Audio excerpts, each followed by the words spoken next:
Hi, my name is William Lindman, and for the past year I've been living in Antarctica at the South Pole. I am a friend with your teacher, Ms. Huber. We went to school together, so has asked me to answer a few questions and let you know about my year on the ice. So the weather was very unique because it's obviously very cold. That's what I hear you guys are doing a project on. So the warmest temperature I felt was negative 36 degrees Fahrenheit, and that was the day I left. The average temperature was negative 76, and the coldest temperature I felt was negative 108. So remember, this is all in Fahrenheit, and that's without the wind chills. Where I lived in the South Pole, let's see, that's right here. It's the very middle of the continent. It's where all the latitude lines converge. So I was about 1,000 miles from the ocean, which our closest base uh, on the ocean was down here in McMurdo Station, and that was about 1,000 miles away.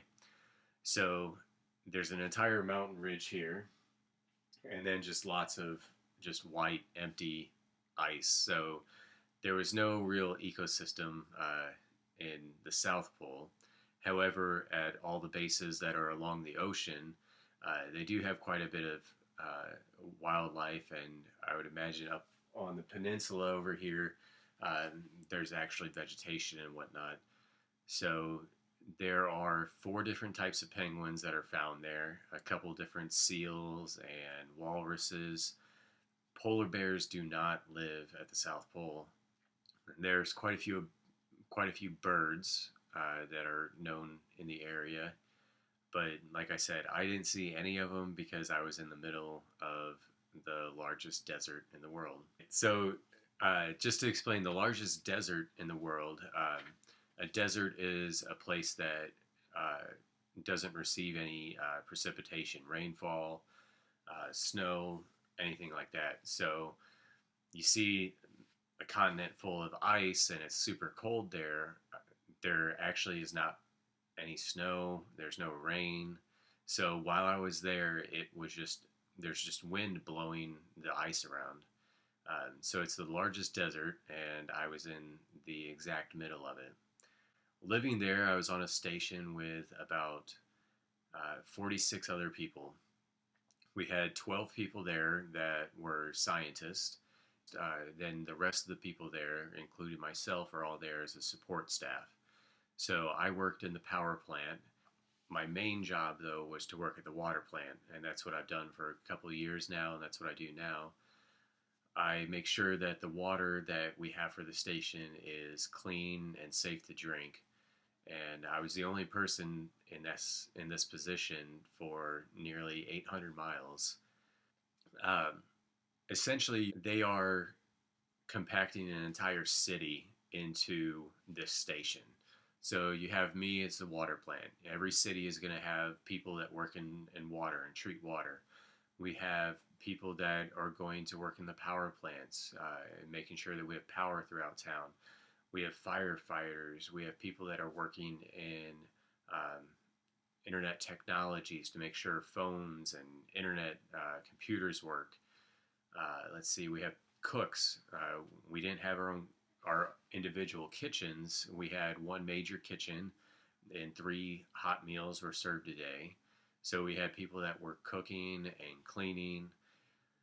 Let's see, we had people that were plumbers. We had carpenters. So, like I said, we were taking an entire community and fitting it into this small little station. I wasn't able to live in one, but I did stay in an igloo one night. Some friends and I built one. It took us about 3 days of working in the total darkness with a temperature of about a negative 70, and the wind was going about 20 miles an hour. So it was pretty miserable, but we were able to build one, and I spent 2 nights in it. So Antarctica is a very unique place because there's only one sunrise and one sunset every year. The sun, if you look at the horizon, just kind of goes in a circle. It doesn't go up and around like we see here in the States. So there's about 3, 4 months of summer, which is opposite of us. So right now it's summer down there, uh, and it's going to be constant sunlight. Hence, the temperatures will be up. I think the warmest temperature they received or had this summer was 0 degrees. So the sun's up for, like I said, 3 to 4 months, and then we have the sunrise and a sunset, which takes a couple weeks at a time, and then we have complete darkness for a majority of the time. So I lived in darkness for about 8 months, and you go outside, there's so many stars, and we have a lot of auroras, or we call them aurora australis, which is the opposite of aurora borealis, which is on the northern hemisphere. My favorite thing was knowing that I'm a part of a very small group of people in the history of the world that has spent a winter on at the South Pole. Uh, we we first had people spend a winter at South Pole in 1955, and since then, I am the 1,472nd person to spend the winter there. So to know that I'm a part of that very prestigious and elite group of people in the history of the world is very rewarding. The research that's being done there is absolutely amazing, and even though I wasn't directly helping with the research, I was helping to make sure other people could do it, because you cannot live without water, you can't live without food, you can't live without the power.